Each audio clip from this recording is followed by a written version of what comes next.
Next question, જો એનો અર્થ ભાગાકાર થતો હોય, બીનો અર્થ ગુણાકાર થતો હોય, સીનો અર્થ સરવાળો થતો હોય અને ડીનો અર્થ બાદબાકી કરવામાં આવે તો 44A 11B 7D 5C 9ની કિંમત નીચેને પૈકી કઈ હોય? હવે આપણે અહીંયા કોડ આપેલો છે ભાઈ, એની જગ્યાએ ભાગાકાર લેવાના છે, બીની જગ્યાએ ગુણાકાર લેવાના છે, સીની જગ્યાએ સરવાળો લેવાનો છે અને ડીની જગ્યાએ બાદબાકી લેવાની છે. તો એવી રીતે આપણે ચેન્જીસ કરીએ તો કંઈક આ ક્વેશ્ચન છે કંઈક આ ટાઈપનો દેખાશે, બરાબર.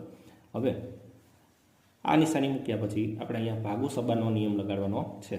તો ભાગુ સબામાં સૌ પ્રથમ પહેલાં શું આવશે? તો કે ભાગાકાર આવશે. શું આવશે? ભાગાકાર. તો કે 44/11 કરીએ તો કેટલો આવશે? 4 જવાબ આવશે, બરાબર. બાકીનું આપણે જેમ છે એમ જ મૂકી દઈએ.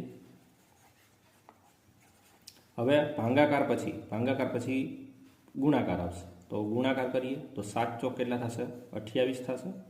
બાકીનું આપણે એઝ ઇટ ઇઝ મૂકી દઈએ જેમ છે એમ.